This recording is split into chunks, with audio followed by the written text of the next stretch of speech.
Selama Putin menjabat itu banyak banget kasus-kasus kekerasan atau isu-isu kekerasan yang terjadi di Rusia dan sekitarnya. Apalagi terkhususnya itu di Chechnya. Kalau misal lu udah pernah denger, gue rasa lu gak bakal asing soal kasus-kasus daripada para kritikusnya Putin yang tiba-tiba ngilang. Di video kali ini gue bakal bahas orang-orang itu. Tanpa berlama-lama lagi, ayo kita mulai videonya.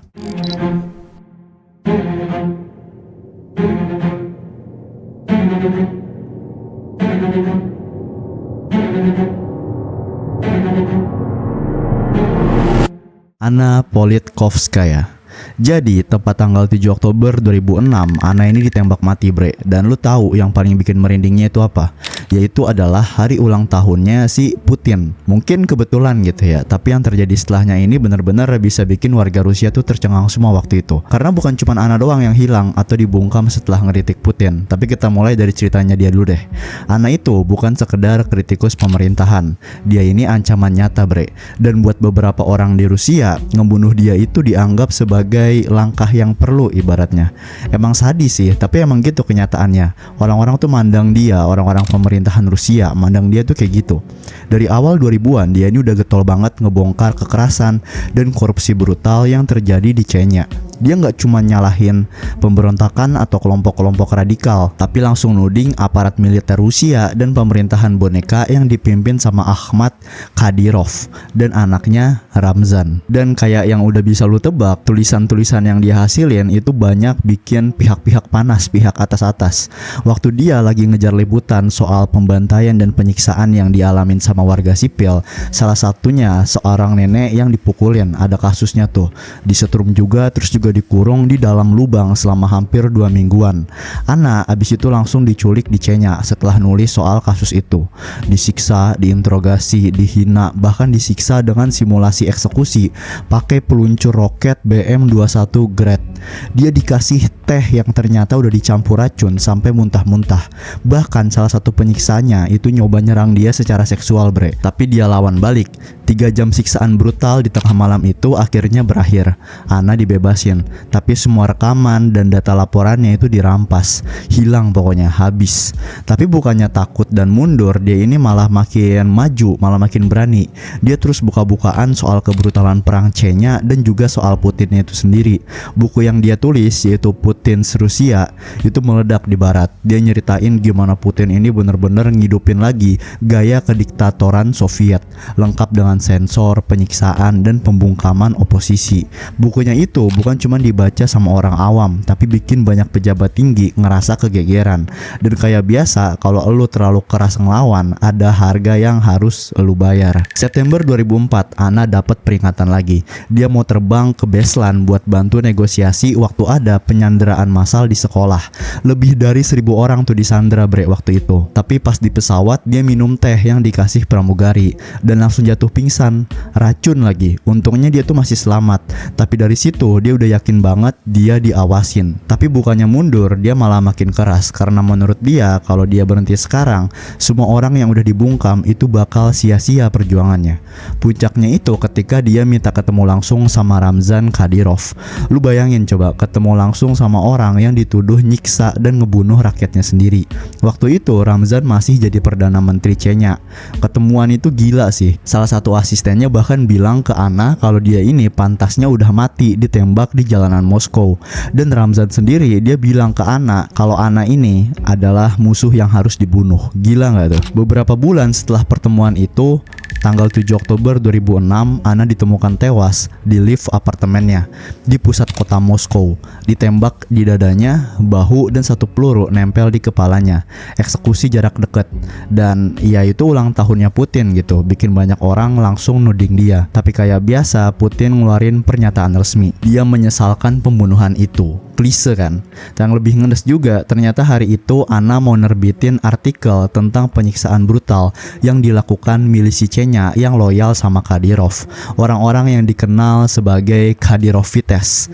Di wawancara terakhirnya, Anna terang-terangan bilang, mimpi saya adalah melihat Kadyrov di kursi terdakwa dengan semua kejahatannya dibongkar. Dia bahkan manggil Kadyrov ini sebagai Stalinnya Chechnya.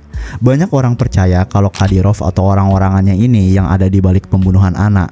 Tapi sampai hari itu, kasus ini belum pernah benar-benar tuntas. Nggak ada yang dihukum, nggak ada yang ngaku, dan Anna jadi simbol dari semua jurnalis yang berani ngelawan sistem dan akhirnya dibungkam dengan peluru. Natalia Estemirova. Oke, sekarang kita masuk ke cerita berikutnya yang kagak kalah bikin miris, yaitu kisah tentang Natalia Estemirova. Nama ini mungkin kagak setenar dari nama Anna Politkovskaya di luar Rusia, tapi buat rakyat Chechnya dan siapapun yang peduli sama hak asasi manusia, Natalia itu pahlawan bre. Dan kayak banyak pahlawan yang berani bersuara di tengah gelapnya kekuasaan, dia pun akhirnya dibungkam.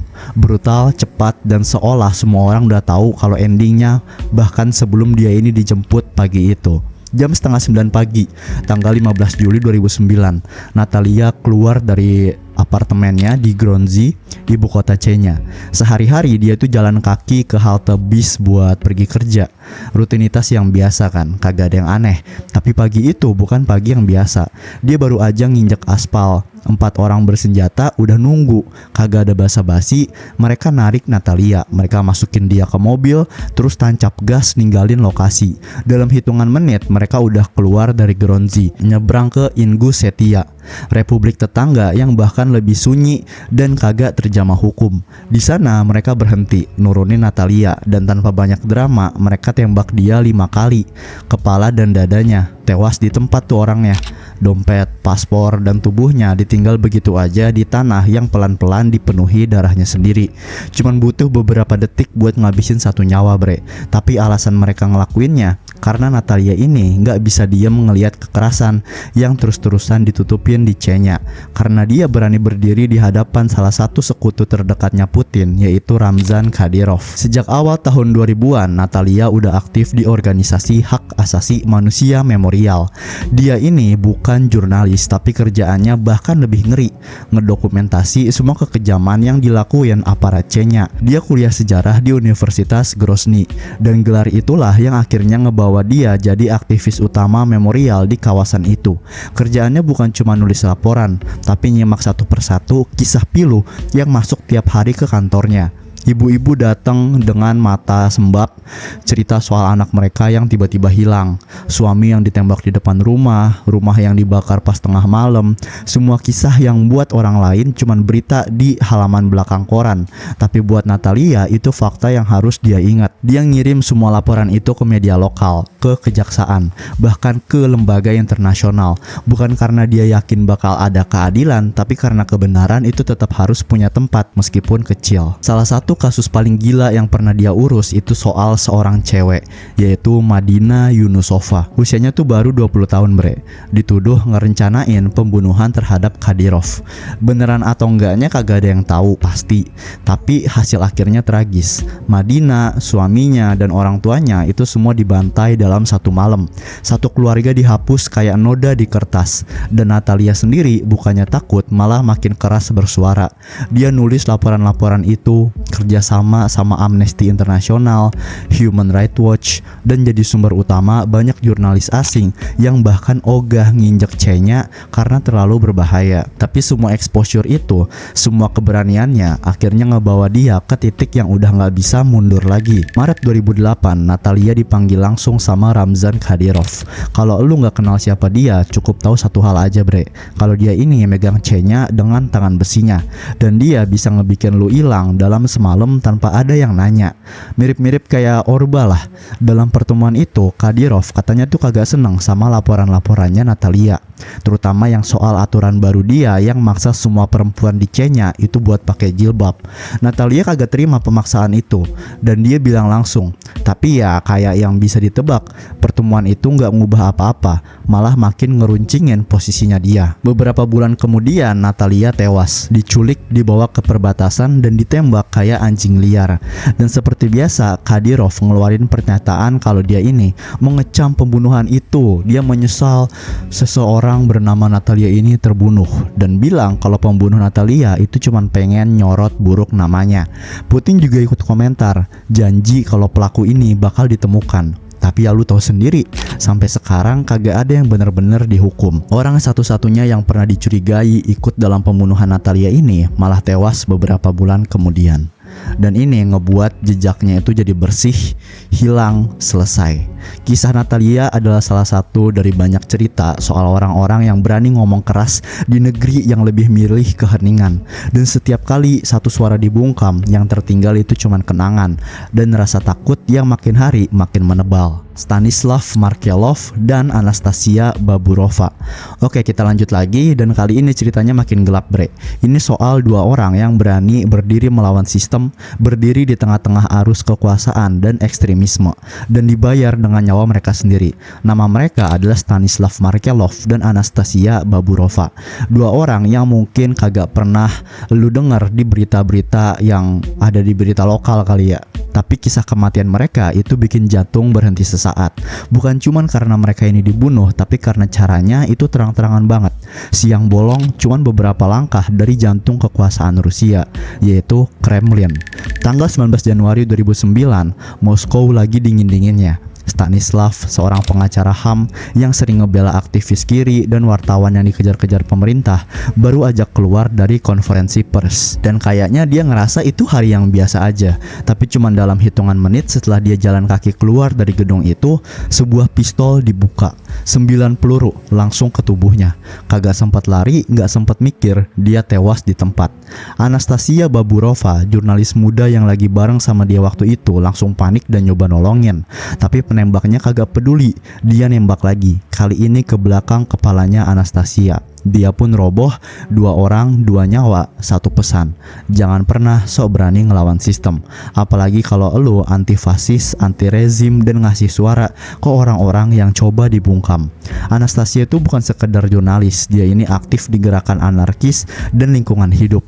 Pernah ikut camp ekologi dan juga ngebantu-bantu ngorganisir festival anti kapitalisme 2008. Sementara Stanislav, dia ini kayak benteng terakhir buat banyak aktivis kiri yang hidupnya cuma nunggu waktu sebelum dijadiin kambing hitam. Dia ngebela korban kekerasan polisi, ngangkat isu-isu yang ada di Kremlin, dan sering nulis sendiri soal betapa brutalnya penegakan hukum di Rusia. Dan yang ngebikin dia jadi target sesungguhnya itu adalah dia ini ngelawannya pakai hukum. Dia ngelawan lewat jalur resmi. Dan buat orang-orang yang doyan ngejaga kekuasaan lewat rasa takut, itu lebih bahaya dari bom. Setelah kematian mereka, rumor langsung meledak. Banyak yang bilang pembunuhan itu gak salah-salan, terlalu rapih, terlalu dekat ke Kremlin, terlalu simbolis kesannya. Bahkan laporan soal gimana Anastasia tewas pun itu berubah-ubah. Awalnya dibilang kalau dia ini kena peluru nyasar waktu nyoba ngejar pelaku, tapi gak lama polisi bilang kalau dia ini memang ditarget juga. Jadi dia ini bukan saksi hidup, dia korban, dia harus hilang juga. Aksi protes pecah di mana-mana. Di Moskow, 300 orang turun ke jalan bawa spanduk dengan tulisan Rusia bersatu adalah negara fasis dan Markelov akan hidup selamanya. Di Grozny, lebih dari 2000 orang ikut aksi. Tapi lu tahu siapa yang kagak ngomong sepatah kata pun? Yaitu Dmitry Medvedev, presiden Rusia saat itu. Dan tentu aja Vladimir Putin. Nggak ada kutukan, nggak ada bela sungkawa, cuek aja. Dan ya kayak biasa investigasi sih tetap jalan kelihatannya di atas kertas. Pelakunya akhirnya dituduh sebagai pasangan radikal dari organisasi neonazi. Mereka ngaku ngebunuh Stanislav itu karena kerjaan dia sebagai pengacara HAM. Dan soal Anastasia itu cuman kayak kerusakan bawaan gitu, kayak damage bawaan karena collateral damage lah ibaratnya. Seolah nyawa orang itu bisa ditandain pakai cat merah, penting dan nggak penting. Tapi buat banyak orang, terutama jurnalis dan aktivis yang udah biasa ngeliat temannya ini hilang satu persatu, kematian Stanislav dan Anastasia itu bukan sekedar kasus ekstremisme. Ini udah jadi pola yang muncul tiap kali seorang berani ngomong keras di negeri yang lebih suka diem. Dan selama nggak ada yang benar-benar dimintai pertanggungjawaban, mereka dan puluhan lainnya cuman akan terus jadi catatan kaki dalam sejarah panjang tentang bagaimana suara kebenaran itu dipaksa mati pelan-pelan. Mikhail Lesin. Ini dia orang yang dulu itu jadi special advisor-nya Putin sekaligus bos media paling berpengaruh di Rusia. Tapi nasibnya berakhir tragis. Tewas di kamar hotel Washington DC dalam keadaan yang bikin bulu kuduk lu merinding. Awalnya Lesin itu bintangnya Kremlin. Juni 1999, doi diangkat jadi menteri pers, penyiaran dan komunikasi massa sama Perdana Menteri Sergei Stepashin. Julukannya itu adalah The Bulldozer. Soalnya doi emang jago banget nundukin semua media Rusia di bawah kendali Kremlin. Pas Putin naik jadi Perdana Menteri, Lesin tuh dipertahanin dan jasanya bikin Putin menang Pilpres tahun 2000. Tapi karir cemerlangnya ini kagak mulus-mulus amat, bre. Lesin itu jadi otak di balik sensor media independennya Rusia. Sampai akhirnya seorang senator Amerika Serikat itu nge-call out doi karena dugaan korupsi dan pencucian uang. FBI nemuin fakta bahwa Lesin ini punya aset senilai 28 juta dolar di Amerika Serikat. Padahal gajinya itu cuma segitu-gitu aja sebagai PNS harusnya. Nah, pas FBI mau nyelemin kasus ini, tiba-tiba Lesin ditemukan tewas. 5 November 2015, mayat Lesin itu ditemukan di DuPont Circle Hotel, Washington DC. Versi resminya itu terlaporkan kalau dia ini mabuk, jatuh berkali-kali, sampai akhirnya tewas karena luka-lukanya. Tapi jangan naif, nggak ada yang percaya sama cerita receh kayak gini. Di balik layar, FBI dan intelijen Amerika Serikat tahu betul kalau ini tuh pembunuhan. Tahun 2018, bocoran laporan rahasia FBI bilang kalau Lesin ini dipukul sampai tewas pakai tongkat baseball. Pelakunya itu dikirim sama oligark deket Putin. Awalnya cuman mau nakut-nakutin, tapi ujung-ujungnya malah jadi pembunuhan. FBI sendiri itu kagak konfirmasi atau ngebantah laporan ini. Dan sampai sekarang kagak ada bukti langsung yang nyambungin Putin dengan kematiannya Lesin. Tapi kalau lihat konfliknya dengan Putin sebelum kabur ke Amerika Serikat, plus autopsi yang nunjukin bekas pukulan brutal, wajar kalau banyak yang nyalahin Kremlin, terkhususnya Putin. Sama kayak kasus-kasus kritikus Putin lainnya, kematian Lesin ini ternoda oleh kecurigaan dan teori konspirasi. Doi tewasnya itu di tanah Amerika Serikat, tapi tetap aja nggak ada keadilan yang jelas. Jadi apa benar Lesin ini cuma korban kecelakaan mabuk atau ini adalah operasi senyap dari Kremlin buat nutup mulut mantan anak buahnya? Kalau menurut lu gimana? Komen di bawah. Sergei Yushchenko, dia ini mantan militer yang jadi salah satu kritikus Putin paling vokal terhadap rezimnya Putin, dan bayarannya adalah tembakan di dekat rumahnya sendiri pas lagi di puncak perjuangan politiknya. Awalnya Yushchenko ini dikenal sebagai sosok reformis di militernya Rusia. Dia mati-matian tuh kampanye buat ngapus wajib militer, ngurangin jumlah tentara, dan lindungin hak-hak prajurit yang sering jadi korban kekerasan. Tapi doi kagak cuma berhenti di situ. April 2002, Yushchenko ini terbang ke Amerika Serikat dan ngebocorin rahasia besar, yaitu Boris Yeltsin yang punya rencana gelap buat memulai perang Chechen kedua. Rencana ini muncul setelah 24 gubernur Rusia minta Yeltsin nyerahin semua kekuasaan ke Putin. Tanggal eksekusinya itu adalah 23 September 1999. Hari yang sama, pas agen FSB ketangkep pas lagi naruh bom di apartemennya Ryazan. Nggak cuman itu, Yushchenko juga terbang ke London buat tonton premier film Assassination of Russia, dokumenter yang nyebut kalau pengeboman apartemen Rusia itu adalah aksi teror yang direkayasa sama FSB. Dia bahkan mau nyebarin film itu ke seluruh Rusia biar rakyat pada tahu kebenarannya. Pemerintah Rusia nyita puluhan ribu dari kopian film itu, tapi Yushchenko dan partainya masih bisa nyelundupin dan nyebarin lewat jalur mereka sendiri. Semakin dalam dia nyelidikin, semakin banyak musuh yang dia datengin. 17 April 2003, Yushchenko akhirnya ditembak mati dekat rumahnya di Moskow. Cuman beberapa jam setelah partainya resmi bisa ikut pemilu Desember 2003. Baru aja dia tuh ngumumin ke media, tiba-tiba peluru langsung menghujani dia. Pengacara Rusia yaitu Mikhail Trepashkin yakin banget kalau Yushchenko ini dibunuh karena terlalu berani nantang kekuasaan FSB dan Putin. Apalagi doi ngejanjiin bakal gelar investigasi independen soal pengeboman apartemen sebagai program utamanya. Yang bikin makin mencurigakan juga, salah satu terpidana pembunuhannya itu adalah anggota partai Yushchenko sendiri. Gak ada yang ngakuin kalau ini ada kaitannya dengan Putin, tapi jelas banget kalau ini bukan pembunuhan biasa. Sampai sekarang kasusnya Yushchenko itu tetap gelap, mirip kayak nasib kritikus Putin lainnya. Kematiannya tuh terlalu tepat waktu buat disebut kebetulan. Kalau lu ngeliat polanya, setiap ada orang yang berani buka suara tentang FSB atau Putin, ujung-ujungnya tuh selalu sama, bre. Hilang, di penjara, atau mati. Jadi apa benar Yushchenko ini cuma korban pembunuhan politik biasa atau ini bagian dari skema besar buat ngebungkam semua oposisi? Alexei Navalny. Kalau ngomongin kritikus Putin yang paling nekat, Alexei Navalny itu pasti masuk salah satu nominasi. Tapi nasibnya itu tewas mendadak di penjara Siberia tanggal 16 Februari 2024 kemarin. Tepat beberapa bulan sebelum Putin lagi sibuk kampanye buat masukin periode kelimanya sebagai presiden. Kebetulan ya mungkin bisa dibilang begitu. Tapi masih ingat 2010 Navalny ini dulu sempat bikin gempar pas ngelik dokumen rahasia soal skema korupsi 4 miliar dolar di Transneft, perusahaan minyak milik negara. Reaksi Putin, dia ngomong kalau ini tuh hoax. Tapi Navalny kagak berhenti. Dia bikin Anti Corruption Foundation atau FBK sebutannya buat ngegali lebih dalam lagi borok-boroknya Kremlin. Alhasil organisasinya dibredel. Dia sendiri dijebak kasus penggelapan dan hidupnya jadi target. Agustus 2020, Navalny kolaps di pesawat dari Tomsk ke Moskow. Setelah sempat koma di RS Omsk, dia dievakuasi ke Berlin dan dokter Jerman nemuin racun Novichok di tubuhnya. Novichok itu apa, bre? Nah, Novichok ini adalah racun saraf yang super mematikan yang cuma bisa diakses sama agen negara level Soviet atau Rusia. CNN bahkan bikin investigasi. 6-10 agen FSB itu udah nguntit Navalny selama 3 tahun sebelum akhirnya nyemprotin racunnya itu. Tanggapannya Putin sih gini, kalau emang FSB mau bunuh, dia udah mati dari dulu. Itu bold statement yang malah bikin orang makin curiga ya kan. 2021 Navalny itu nekat balik ke Rusia dan langsung ditangkap, bre.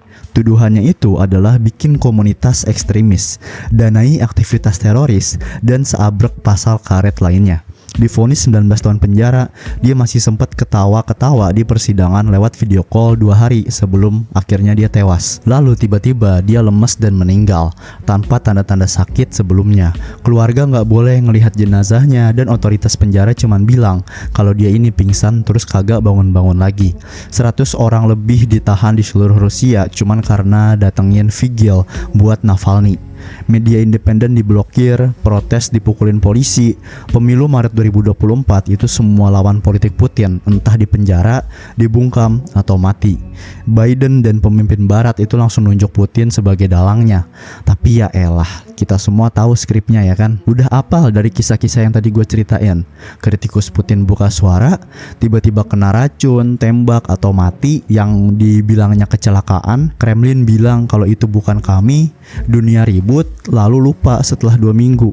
Dengan rekor jadi pemimpin Rusia terlama sejak Stalin, Putin jelas kagak mau ada yang ngaku kekuasaannya. Tapi konsekuensinya Rusia sekarang itu kayak negara autokrasi abad pertengahan, dimana matiin lawan politik itu udah jadi hal yang biasa gitu. Kalau semua oposisi udah dibungkam pakai peti mati, apa artinya demokrasi di Rusia? Dan kapan dunia bakal berani bikin Putin benar-benar bertanggung jawab? Oke bre, itu aja buat video gua kali ini. Kalau kalian suka jangan lupa like, comment, share, dan subscribe channel ini. Dan BTW, gue baru aja buka membership. Kalau kalian suka nih dengerin gua ngomong ngebahas kisah-kisah gitu, dan kalian pengen tahu kisah-kisah lainnya lagi yang gue bahas, itu bisa langganan di membership ini. Kayaknya nanti gue bakal lumayan sering sih upload di membershipnya. Bisa mungkin ya 10 sampai belasan video per bulannya. Jadi kalau kalian tertarik, silakan tombol joinnya ada di bawah. Oke, sampai jumpa lagi di video selanjutnya. Dadah.